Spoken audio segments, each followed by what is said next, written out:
राधे राधे, हरे कृष्णा। कैसे हो आप सभी लोग? आशा करती हूँ आप सभी परम मंगल में होगे, स्वस्थ होगे, अच्छे होगे। सर्वप्रथम आप सभी को गणेश चतुर्थी की अनंत और अनंत शुभकामनाएं। आप लोगों को भली भांति पता है कि गणेश चतुर्थी पे गणेश जी का आगमन होता है। आपके घरों पे, हमारे घरों पे, समस्त पृथ्वी लोक पे गणेश जी का आगमन उनके धाम से बोला जाता है। लेकिन क्या आप लोगों को पता है कि गणेश चतुर्थी को कलंक चतुर्थी के नाम से भी संबोधित किया जाता है? आखिर गणेश चतुर्थी को कलंक चतुर्थी क्यों बोला जाता है? इसके पीछे क्या कथा है? और आखिर क्यों बोला जाता है कि गणेश चतुर्थी को भूल कर भी आपको चांद नहीं देखना है? इसके पीछे क्या रीजन है, आज मैं आपको उसके बारे में बताने वाली हूँ। आने वाली है गणेश चतुर्थी। देखिए, वैसे अगर पंचांग के हिसाब से देखा जाए तो 18 तारीख को दोपहर को चतुर्थी तिथि स्टार्ट हो जाएगी, लेकिन उदया तिथि के अनुसार आपको 19 तारीख को गणेश चतुर्थी का उपवास रखना है और 19 तारीख को ही गणेश जी का आगमन आपके घर पे होगा। लेकिन आपको पता है गणेश चतुर्थी को कलंक चतुर्थी भी बोलते हैं, क्योंकि उस दिन अगर आपने गलती से भी चांद देख लिया तो आपको किसी ना किसी चीज का, चोरी का कलंक, झूठ बोलने का कलंक, मर्डर का, वट एवर, कोई भी कलंक आपको अवश्य अवश्य लगता है। ये कलंक चतुर्थी से तो भगवान श्री कृष्ण जी भी वंचित नहीं रहे थे, उनको उनपे भी मणि की चोरी का कलंक लगा था। तो आप और हम तो आम इंसान ही हैं। पहले मैं आपको कथा सुना देती हूँ कि आखिर इस गणेश चतुर्थी पे चांद क्यों नहीं देखा जाता, जबकि हमेशा चतुर्थी तिथि पे चांद की पूजा की जाती है। लेकिन गणेश चतुर्थी एक ऐसी तिथि होती है जिसपे चांद की पूजा तो होती है, लेकिन हम चांद की पूजा करने के लिए छत पे नहीं जाते। हम चांद की जो पूजा करते हैं वो अपने घर में ही मानसिक रूप से चांद का स्मरण करते हुए करते हैं।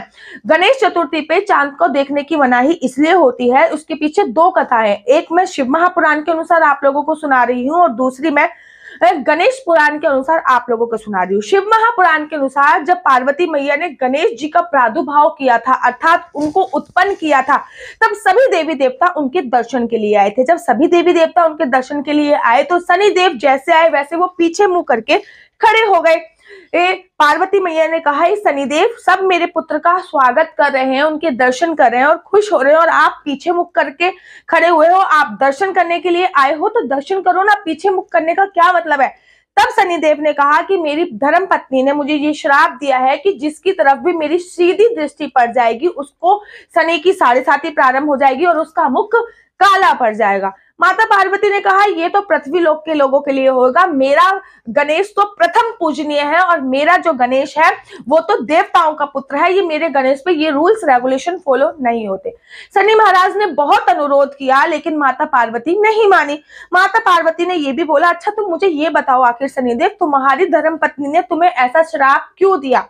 तब शनिदेव ने कहा कि मैं सूर्य का पुत्र हूं और सूर्य का पुत्र होने के नाते मैं बहुत ही सुंदर था। जब मैं बहुत ही सुंदर था तो अनेकों अप्सराएं स्वर्ग में विचलित करती थी, तो अनेकों अप्सराओं को देख के मैं मोहित हो जाता था और अनेकों अप्सराएं मुझे भी देखकर मोहित हो जाती थी। मेरी धर्म पत्नी ने मुझे बहुत बार बार मना करा, लेकिन मैंने उसकी बात नहीं मानी और एक दिन क्रोध में आकर उसने मुझे श्राप दे दिया कि हे शनिदेव, तुमको अपनी सुंदरता पे बहुत ज्यादा गुमान है, लेकिन कोई जिसकी भी सीधी दृष्टि आप पर पड़ेगी या फिर आप जिसको भी सीधी दृष्टि से देखोगे उसके शनि की साढ़े साती या ढैया प्रारंभ हो जाएगी और साथ के साथ उसका मुख काला हो जाएगा।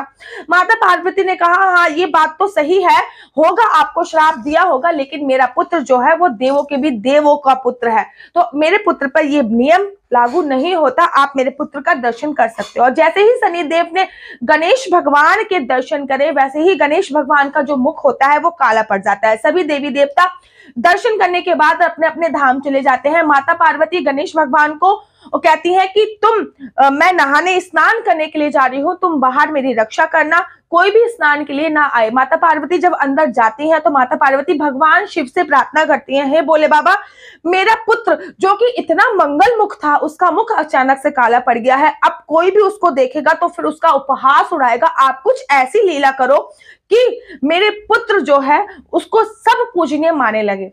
माता पार्वती के अनुरोध से ही भगवान भोले बाबा वहां पे आते हैं और भोले बाबा, आप लोगों को आगे की स्टोरी पता है, गणेश भगवान का शीश काट देते हैं। उन दोनों में बहस होती है, लड़ाई होती है और उनका शीश काट देते हैं। तो गणेश चतुर्थी पर भगवान गणेश के जो रियल सिर है, उनका जो रियल मुख है, प्रथम मुख के दर्शन होते हैं। इसलिए गणेश चतुर्थी पर, इसलिए कलंक चतुर्थी पर आप लोगों को भूल कर भी चांद नहीं देखना चाहिए।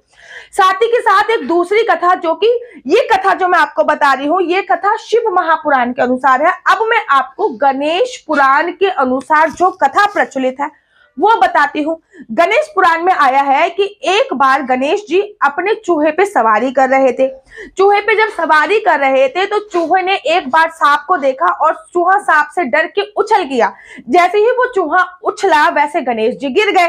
गणेश जी ने इधर उधर देखा कि कोई उसे देख तो नहीं रहा, लेकिन गणेश जी ने कहा चलो कोई नहीं देख रहा। लेकिन इतने में चांद को हंसी आ गई। उस दिन चतुर्थी तिथि थी, चांद को हंसी आ गई और चांद ने गणेश जी का उपहास कर दिया। गणेश जी ने गुस्से में आके चांद को श्राप दे दिया, हे चांद, जो भी इस दिन तेरे दर्शन करेगा उस पे कोई ना कोई कलंक अवश्य लगेगा। तूने मुझे देख के उपहास किया है, जा मैं तेरे को श्राप देता हूं कि तुझे अपनी सुंदरता पे बहुत ज्यादा घमंड है। जो भी कोई इस दिन कलंक चतुर्थी वाले दिन तेरे को दर्शन करेगा, चतुर्थी तिथि वाले दिन तेरे को दर्शन करेगा, उसको कलंक अवश्य और अवश्य लगेगा। तो ये दो कथा प्रचलित है शास्त्रों में। आपको गणेश चतुर्थी पर भूल कर भी, क्योंकि इसको कलंक चतुर्थी भी बोला जाता है, नाम से ही संबोधित है, भूल कर भी चांद के दर्शन नहीं करने हैं। अब चतुर्थी तिथि का जो प्रारंभ हो रहा है वो प्रारंभ हो रहा है 18 तारीख से। तो लॉस ऑफ कंफ्यूजन है कि दीदी 18 तारीख को चांद के दर्शन ना करें कि 19 तारीख के चांद के दर्शन ना करें। 18 तारीख को दोपहर के आसपास चतुर्थी तिथि का प्रारंभ हो रहा है, तो चतुर्थी तिथि की जो रात्रि पड़ेगी वो 18 तारीख को पड़ेगी। आपको 18 तारीख को और 19 तारीख को दोनों दिन चांद के दर्शन भूल कर भी नहीं करने हैं।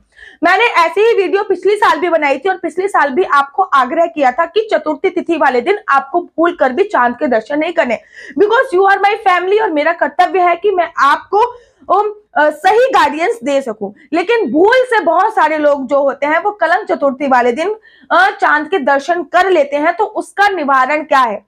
भगवान विष्णु ने, कन्हैया जी ने जब चांद के दर्शन करे थे तो उनको श्यामिक मणि का जो है वो चोरी का एक इल्जाम लगा था। तो उसका सोल्यूशन क्या है? तो उसको उनको भी एक ऋषि जी ने ये बताया था कि आप गणेश चतुर्थी का व्रत रखो तो आपको ये मणि का जो मणि का आपको कलंक लगा है वो कलंक आपसे हट जाएगा।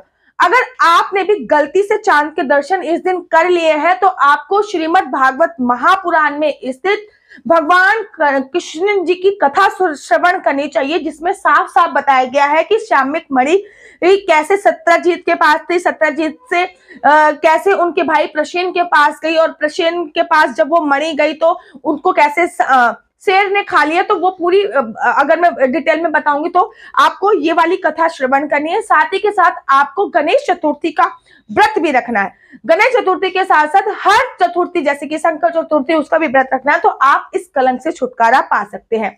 आशा करती हूँ आपको मेरी वीडियो अच्छी लगती होगी। अगर आपको मेरी वीडियो अच्छी लगती है तो आप अपना YouTube चैनल हरि बोल को लाइक से सब्सक्राइब करना बिल्कुल भी मत भूलिए। तब तक के लिए मुझे दीजिए इजाजत। राधे राधे, हरे कृष्णा।